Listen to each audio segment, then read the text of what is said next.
Wow. Now a lot of people. We went to some temples. I had not to show you. Yeah, there's a big white. It looks like you're in India. It's called Bob.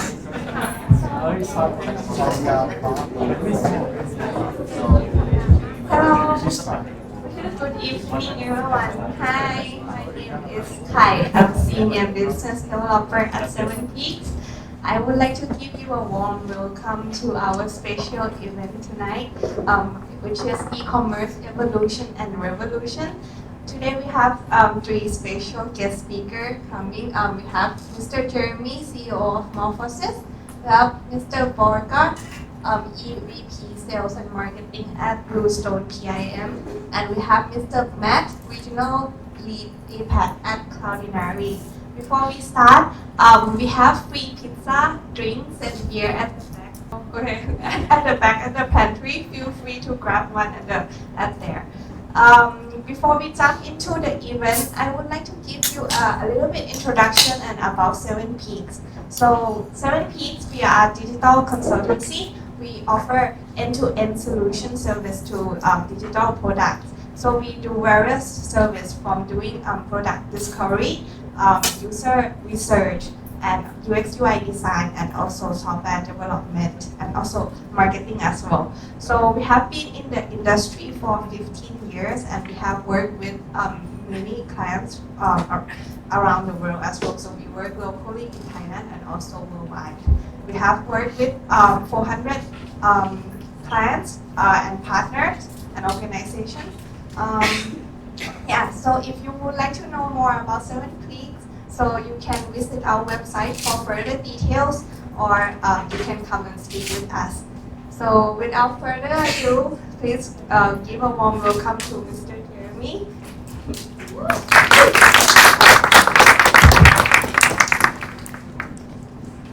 Thank you. So today I'm going to talk about e-commerce state in Southeast Asia, the user behaviors, trends. So I just want to set a bit of context for the two other talks from Borgar and Matt later. So just to explain a bit more, what's the current stage, context in Thailand for for e-commerce. So a lot of things changed recently after COVID.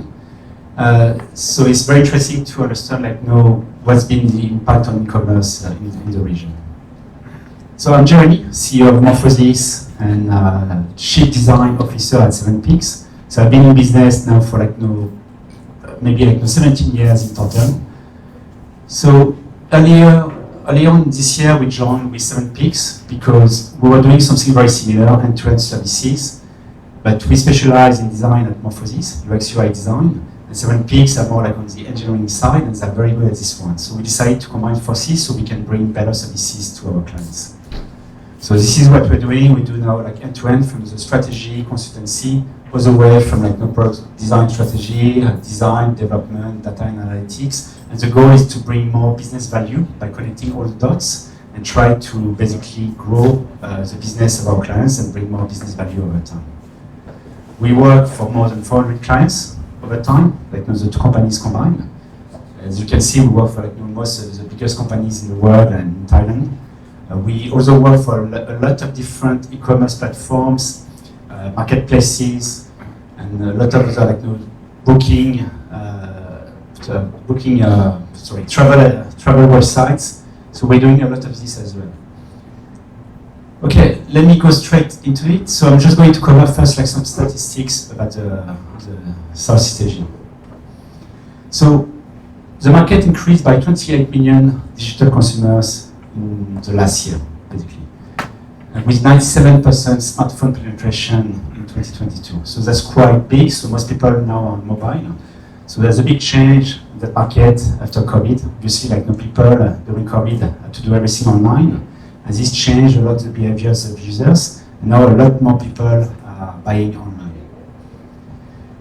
As you can see, from 2019 to now 2022, it grew to 82% digital consumers. So a lot more than before.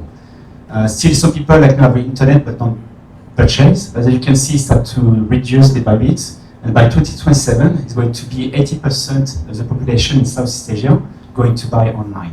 So almost like 100% very soon going to all buy online eventually. I see some people not yet online. I wonder who it is. It's like very interesting. Obviously, Indonesia is the biggest country, so they've got a big market share. But they only get 81%. Thailand, sorry, let me guess, 72% only, which is very surprising. It's actually one of the lowest countries in Southeast Asia. And Malaysia and Singapore are like almost 100%. When we look at digital services by types, e-commerce is number one, which is not very surprising. Transport and food, then travel and media and entertainment following this one. What's very interesting is that since COVID, and for the last few years, we start to have more of a upper class to middle class. So this changed a lot, which means higher purchasing power in the region. So this is very interesting because that means more and more people are going to buy online, but they're also going to spend a lot more money in the future as well. So this statistics is by 2030, so it's not coming yet, but at least it's going in the right direction. What's very interesting is that if you look at all the categories for e-commerce, 60% of them actually don't know what they're going to buy when they go to buy something. So they just browse online, try to discover new products, and just buy something without knowing what they want. So if we look at more planned buying, it's more like stuff people need all the time, from baby care, beauty, groceries, personal care, so stuff they need to buy very often. So that kind of stuff they buy more planned. Discovery-led is more around clothing, furniture, consumer electronics. The behaviors are changing. But even with this, we can still see that people, when they go to purchase, they actually do it in a physical store. The behavior is not fully changing yet. The reason for that is because people want to get a look and feel, especially for clothing and for some other products. People want to make sure it's good quality, and they want to avoid delivery fees. And very often they don't want to wait for the product to come to their house. So they do all the discovery online, compare, read reviews, but then at the end they still go to buy in a physical store once they made a choice that they're going to buy a specific product.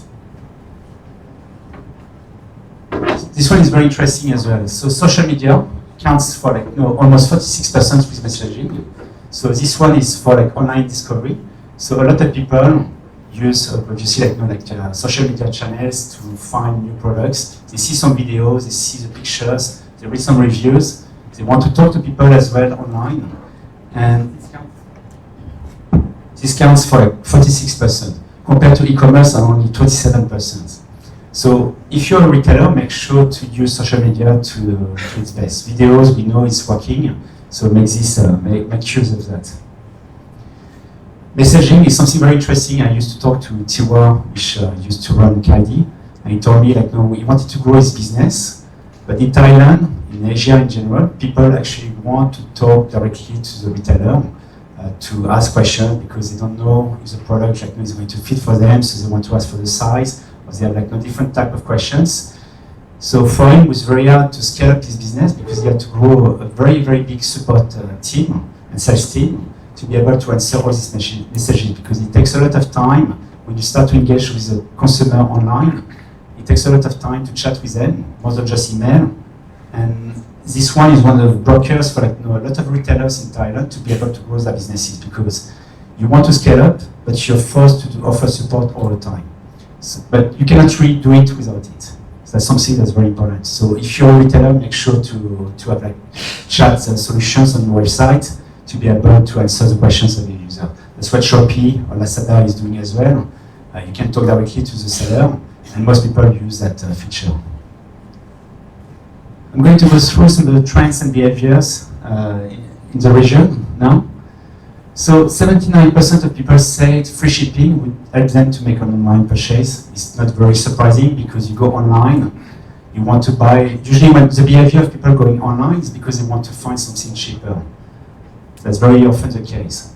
But the shipping fees can really increase the price. And if you're a retailer, make sure to offer free shipping if you can, if that's a possibility. The behavior changed a lot since COVID. As you can see now, 94% of people made a purchase within the last 3 months. And 78% say they increased their purchase frequency in the last 12 months as well. So the behavior is changing a lot since COVID. When we talk to retailers, they say like 71% say people will be more likely to buy something by sending a marketing email. So this is very curious to me, because you would think like people don't really do marketing emails anymore, but actually it's still a very big factor for them to be able to sell something. We've also got like 53% social media use and 45% people seeing like product on social media, so counts for 45%. This is no surprise. Facebook, Instagram, obviously all people are on these platforms, so it's normal that people would buy directly from these platforms instead of going to a website. Some of the reason why people don't buy online is the pricing. So as I said before, people go online because they want to find something cheaper. So they might see the products somewhere, they really like it, and they want to find the place online where they can buy it with a discount, or at a much cheaper price, because people compete more on the price online. 77% is because of bad navigation, so bad UX basically. So make sure to optimize your website to help people find products very fast. Some of the most important stuff on your website is clear product descriptions and clear product images. I don't think this one is a very big surprise. People want to see good quality images about the products. So it's normal that people look at this the most. With all this said again, it's very interesting to see the behavior changing, more and more people buying online, but still 73% still buy in a physical store, not online. It's still a very big number. And again, the main reason is because people want to get a look and feel and be able to touch the product.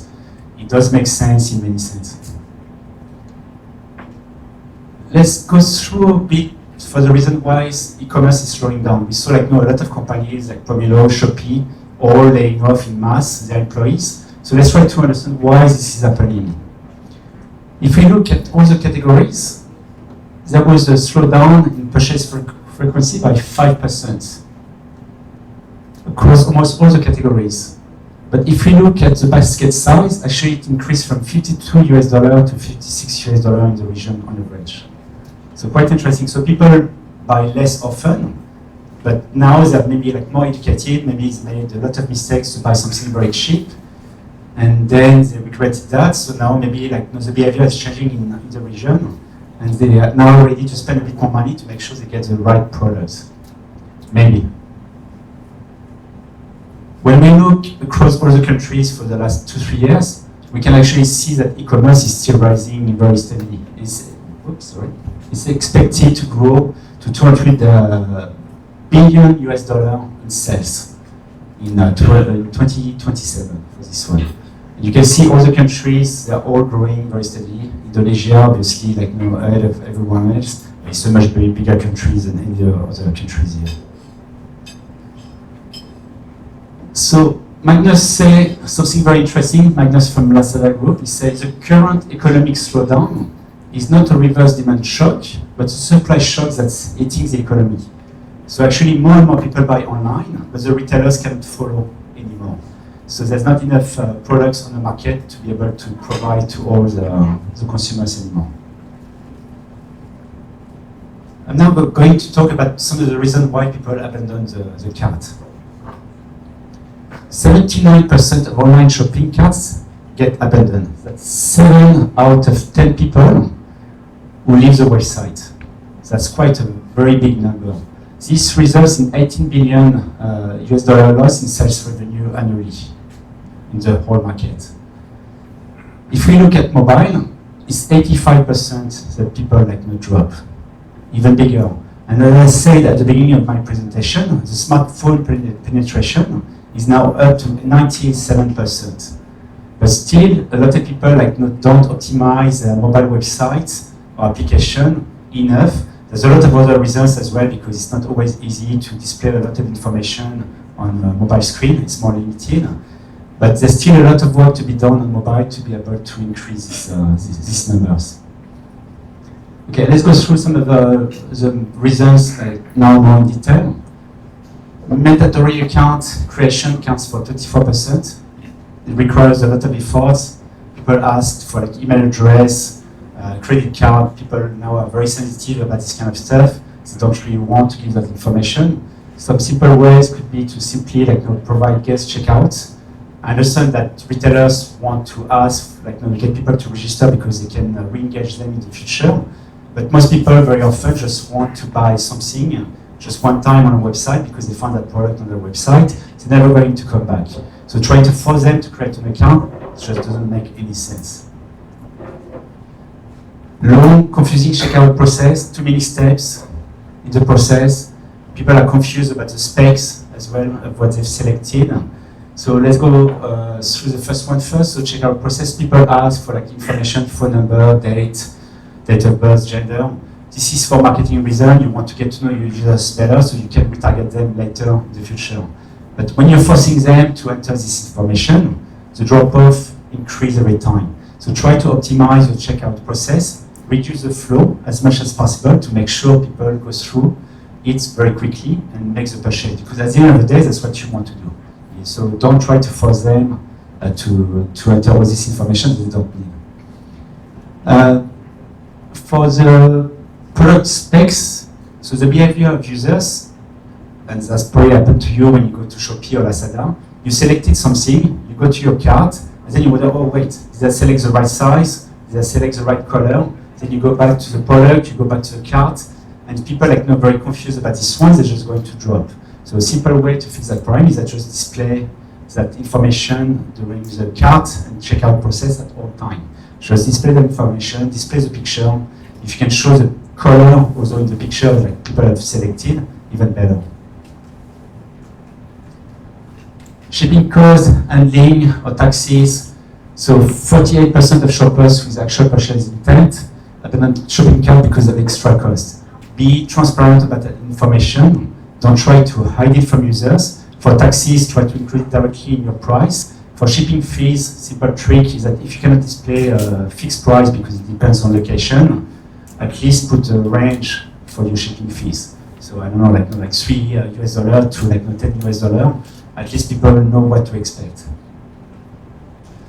Long delivery times, so people expect 4.5 days on average.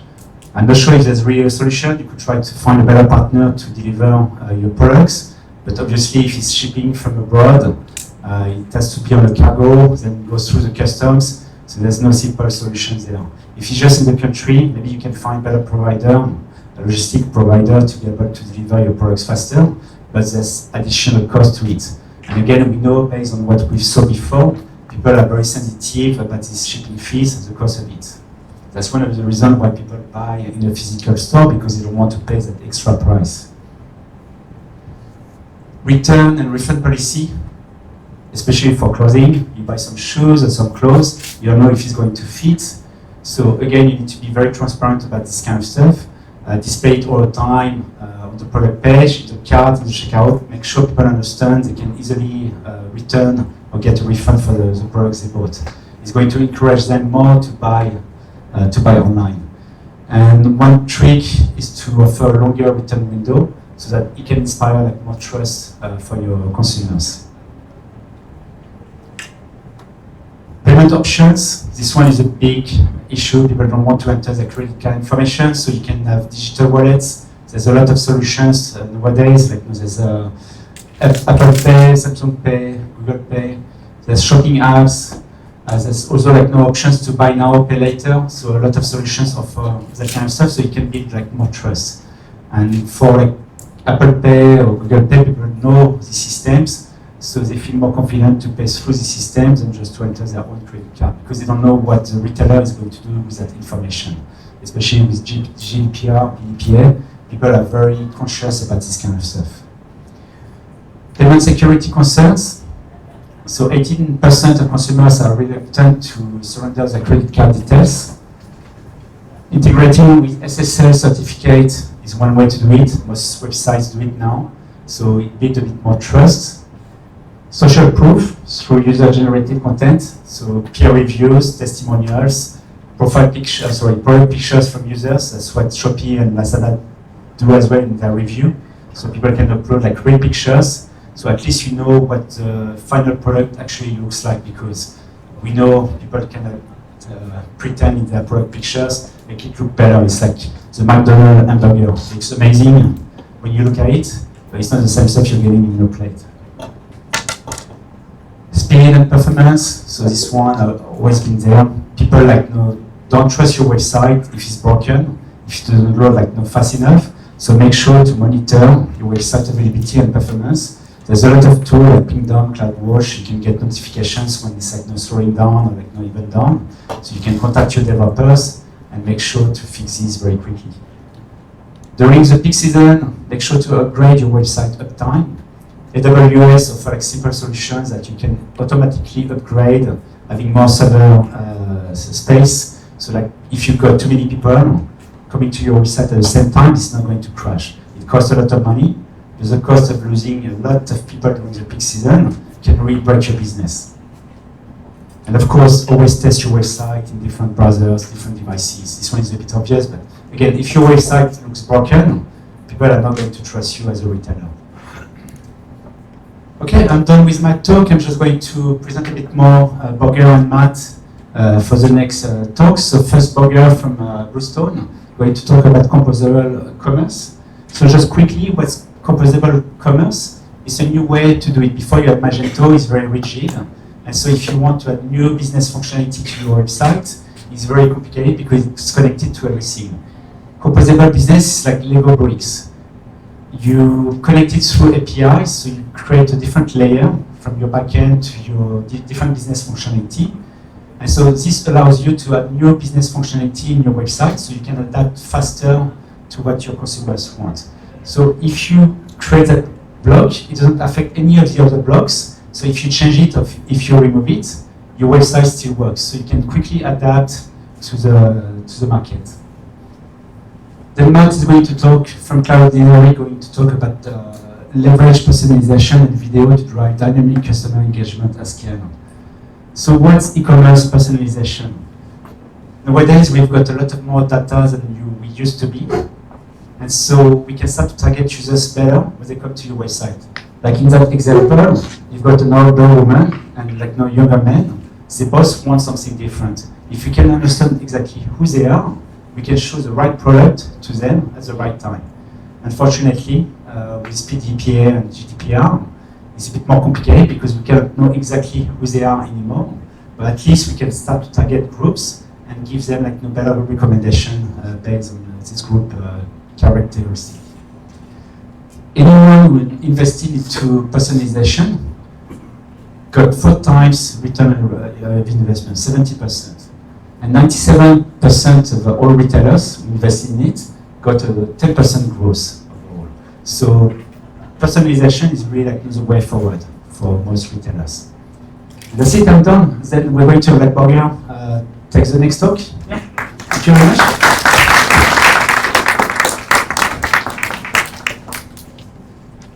Hello, everyone. My name is Borgar Hestad. I'm the Sales and Marketing Director of Bluestone. Happy to be here. And I will talk about composable commerce and what a game changer it actually is. And thank you, Jeremie, for telling my whole story in one slide. I got 25 slides, so I hope I can give a little bit more detail. But anyway.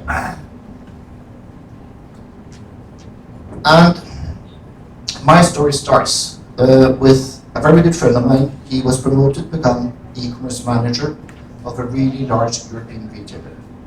He got the job, he was very happy with it, but the fun thing, or not fun thing, was that after a month, he'd been working at this large online retailer and he was the e-commerce manager. Big expectations of him. He told me one late night that I'm uncertain if I'm able to do my job. Basically, because the e-commerce platform was so old-fashioned, on-premise, and it didn't scale. So he thought it would be very difficult to move forward. And that's really where the composable commerce comes in. And this is the definition of composable commerce, but it's basically how to build up your IT architecture based on best of breed versus best of suite. And my friend was working at an e-commerce retailer with best of suite. And what do actually digital consumers want. Question to you. I'm not sure if this is right, but consumers want convenience, personalization, localization, shopping experience. They want to have fast web experience, like Jeremie told us about. And the shopping areas seems to be, you've got web shop, you've got mobile, very big here of course, social media, in-car, a little bit uncertain about that, we'll see. And then of course via voice commands is becoming more popular to do shopping. Or at least that's the trends we think will come in the years to come. And then this doesn't relate to Jeremie's topic as well, but when looking on e-commerce, you might say that previously that was not that important. So a lot of large retailers, they just dropped it. They said, okay, somebody in retail, I don't care, we do physical shops, it works. But now, when things are moving upwards, you can see in 2026, it is expected to be 1/4 of all retail being done online. So it's difficult to say that e-commerce doesn't matter anymore. And of course, everyone during the pandemic, they panicked and they wanted to build up their e-commerce platform in a better way. And then turning over to e-commerce in Thailand. I've done some studies about Thailand and I found some very surprising results that surprised me. And 2 out of 3 Thais regularly shop online, and actually you ranked as #1 in the world. That was a big surprise to me. And Thais buy groceries online weekly, ranked #1 in the world. And followed by South Korea, Mexico, Turkey. I have been asking some of you, is this really true? And many of you actually say, yes, I think maybe it is. And that's really a big surprise to me, that e-commerce is so big in Thailand. But the average amount being spent on e-commerce is lower than the average in the world. So that's kind of the strange thing about this, I think.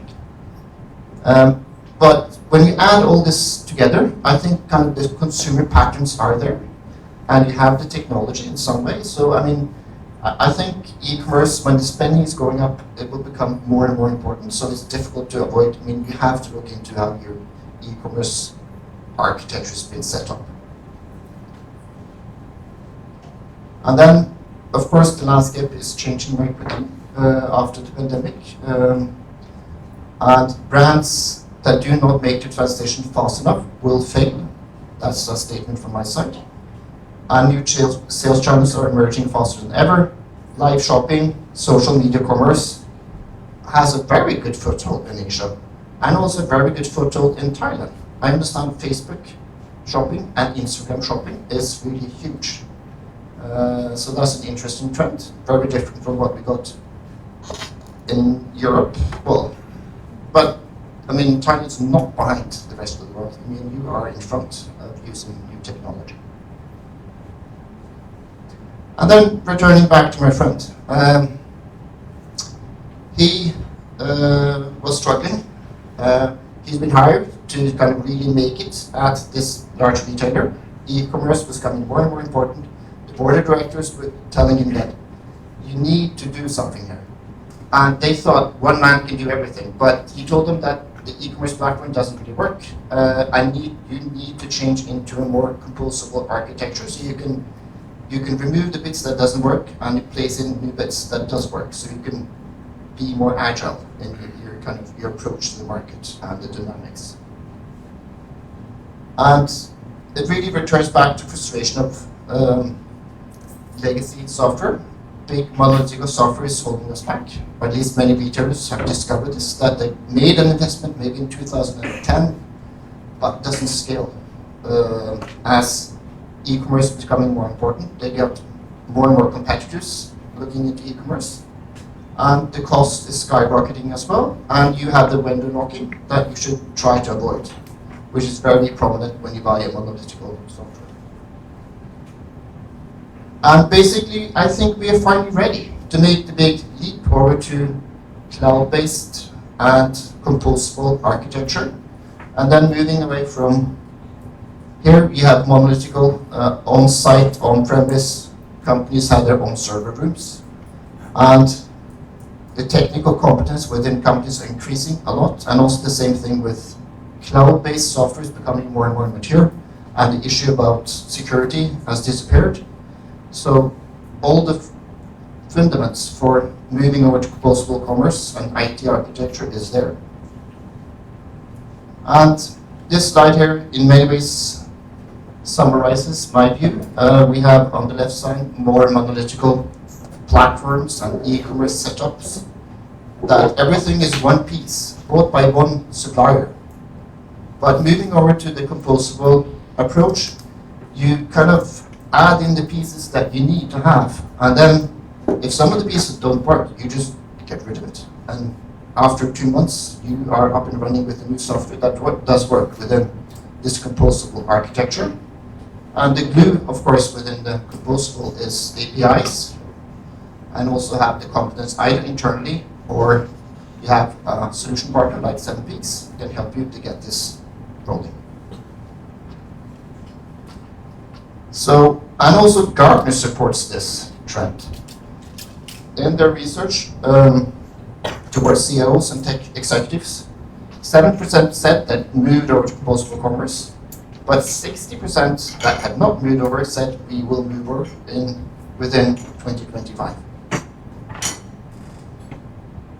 And then returning back to my friend. As an e-commerce manager, he had difficulties. He told the management that we need to change our whole platform. The problem was that the CEO of the company had bought a monolithical platform in 2010. So for him, it was like he would lose face if he said, oh, it doesn't work. But eventually he did understand he had to do something about it because the costs were going so much up. So he said, okay, let's try to look into composable and change things, because he saw that market dynamic required him to change. And what are the factors driving this change? Is market conditions, evolving customers, of course more and more buy online, they have higher demands, how they would like to run things, and new technology drives this trend. This is about composable thinking. I think Jeremie was very much into it with Lego bricks that you kind of paste together to one piece and then you remove bits that doesn't work. And rather than doing sort of a big project and a monolithical, it takes you 3 years to get it done, and maybe after 3 years to discover that it doesn't work. You can go in with the composable, you change out bits of your software. After 2 months, does it work? Doesn't work? Okay, you find a new vendor and you put in that missing piece into it. So I think it's much more agile, lean, and more cost efficient of doing a composable platform. And also, Gartner supports this trend in terms of SaaS operations are becoming more and more inexpensive. So by going composable, you get lower cost, but also you're able to meet your customers and beat your competitors. There are many benefits of going over to composable. I've tried to go through some of them. It's kind of hard to read through everyone. You can all read. And there are many things that might fit you, some might not fit you. But I think deliver seamless customer experience across every touch point is becoming more important. And able to respond more quickly to change business demands, which will change all the time. New challenges will come up. How are you able to fit into that if your platform only can handle one channel? And then you might say, there must be some drawbacks to doing this. And yes, there are some. I mean, in one way, you need to be a retailer or an enterprise that is digital and have the right type of competence internally. You might need to have sort of a IT department or a solid solution partner like 7 Peaks that can help you. And it's a change. But then again, if you stand still, you will go backwards. So if you want to move forward, you have to go forward. Standing still is going backward. And then also I mentioned something about the money and efficiency. It all supports for growing more composably in new IT architecture. And then you might think, what does this represent? And in many ways, a little bit more in a funny way, the whole thing I've been presenting to you. The monolithical approach is more like a big cruise liner. It's massive, big, more or less impossible to turn. And if you don't like the upper deck, what to do? It's stuck. The lower deck, it's stuck. By going into composable, you're more like, you build up your ship with small Lego bricks, here represented with small quick boats. But I think you get the idea that if you don't like one of the small boats, you get rid of it, or you say all the boats you need to go to the right, you need to go to the left, rather than a big cruise liner, you can't turn it around. And then, coming back to my friend. He feels more like this after he's changed over to composable. He has the jet, and his competitors are lagging behind because they can't turn around as quickly as he can. So he is actually outpacing his competitors. So, to summarize my key takeaways, composable commerce introduces some important benefits. I hope I managed to explain it. And then it's a digital world, and competing demands are coming up quick, and you need to be able to respond to them. And being slow to customer demands has implications on your financial bottom line, but of course also you lose clients. That's not good either for your business. And then also, I try to demonstrate that the TCO of moving over to composable is good. And that's what I have to say. Thank you. And looking forward to have some questions afterwards. But first, my good friend Matt. Hello. Thanks everybody for coming. It's 8 years for me since I was last in Bangkok. It's been great to be back. It will be a shorter amount of time for sure in between the next time I come. How many people are related to what Jeremiah just talked about? Yeah, as a user, we experience those kind of things every day, and then Borgar just walked us through the future of technology from how I see it. And so today I'm going to bring those two things together to talk a little bit about how we're making changes in our approach to e-commerce in the market. Focused more around video with some personalization tucked in at the end. So my name is Matt. I work for a company called Cloudinary, based in Singapore. We basically help companies manage their media assets across the entire life cycle. So from the time that there's a photo shoot or a video shoot through to delivering those images and video on a website, on an app, we manage that whole process. As things are getting easier when you're on an application or a browser and your experience is good, behind the scenes, the complexity and the challenges are becoming more and more broad. Teams are having a much harder time delivering that based on where they are within their digital transformation journey. In my career, I've gone from where companies have a server and different applications that they're running on premise. Some made a move to the cloud, and they're now running those same monolithic applications on the cloud. And as Borgar just talked about, some are moving on to the cloud, but then they're bringing in cloud-native applications that they can utilize to be more flexible. And that helps them navigate new trends, new technologies that are coming in, and makes it easier for them to adapt to an ever-changing market. That's all on the back end. On the front end, on the user-facing side, our expectations are changing every day. So we went from using the phone for email and communication, with the iPhone consuming content, now making purchases, now having a higher expectation of those purchases, like a Grab showing up in 5 minutes rather than calling 3 cars and 25 show up today to get us here on time or slightly late.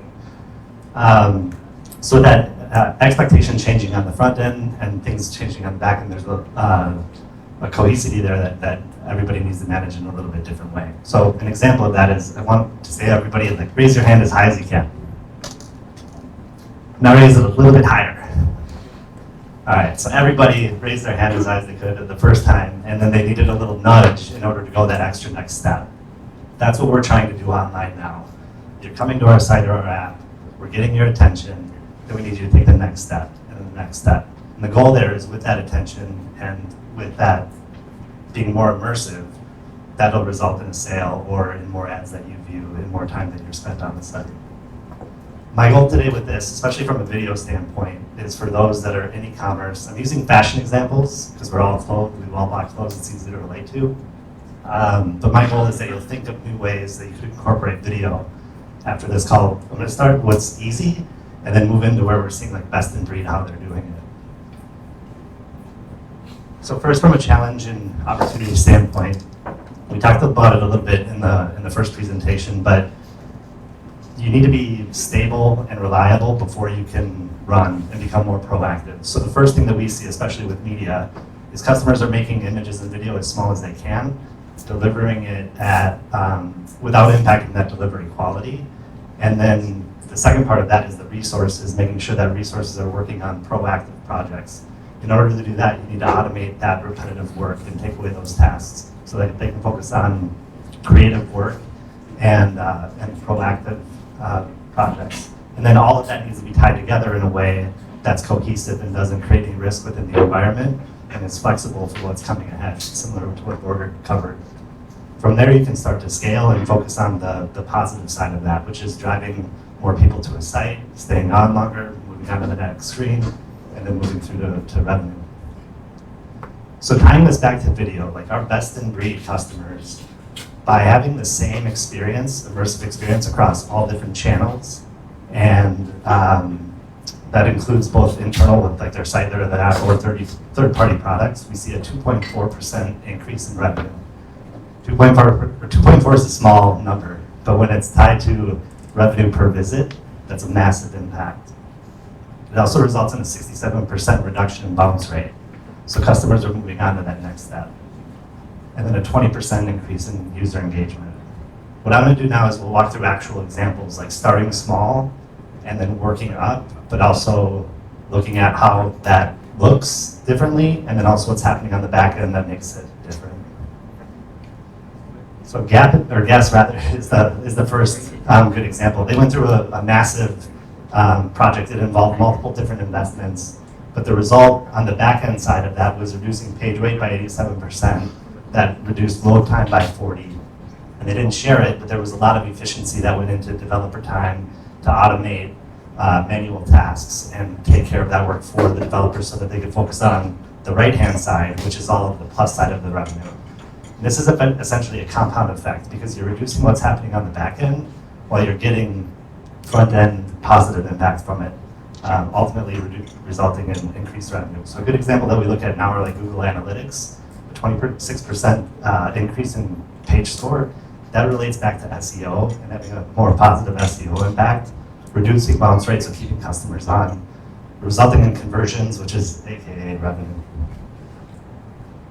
So this is the where I'm going to lead up to is like the Borgar, right? The Borgar you expect has one of the best brands in the world, really like high trust with their customers, and they're working on how they manage their product pages in a much different way. But I'm going to start more at the smaller scale.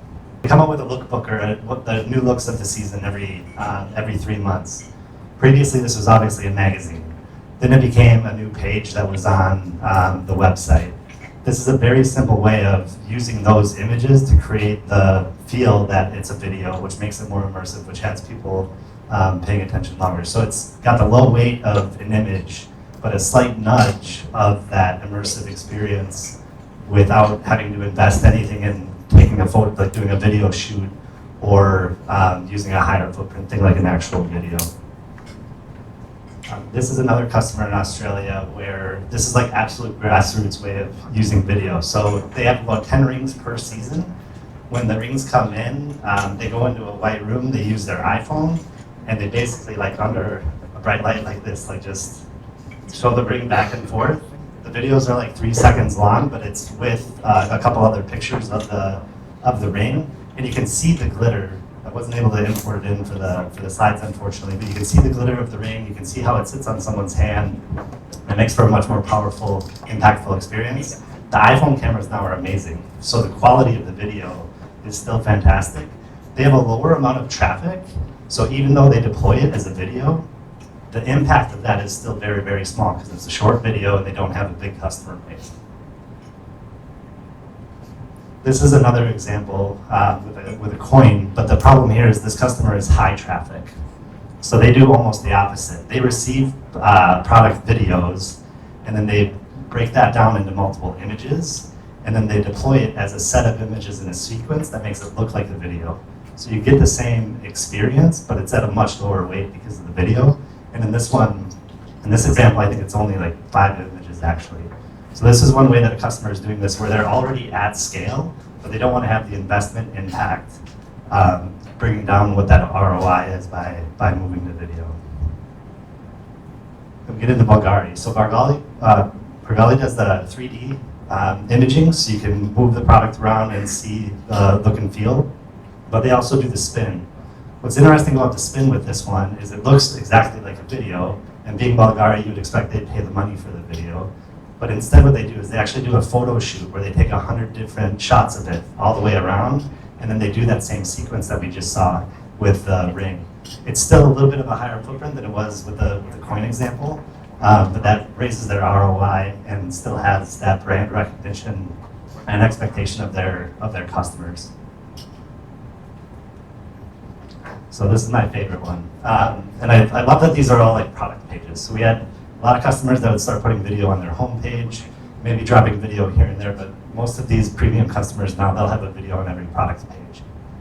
This is one that worked on me. So I was literally showing, Nike obviously is a big customer, I was showing a customer how they're doing this creatively. I came across the shoes that I'm wearing today.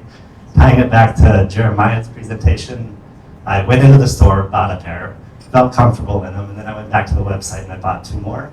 But I bought them on my computer because I'm still not comfortable buying on my phone because of the payment process, tying all of this together. The difference here as well is they did a video shoot with a model. They're deploying these at scale. So it is a much higher cost, but they're getting the return on that. And I think it's a pretty cool example of how we work through this. So those are more traditional products. This is the last one that kind of ties it into personalization. Bleacher Report, I think it's mainly a US blog site, but one thing that they're doing now is they're trying to bring this all into real time. So shoppable video is a term that's been thrown around a little bit. They're not actually trying to drive this towards products, but you definitely could. And I'll share an example in a minute. What's interesting about this is they have access rights to live content for NBA games.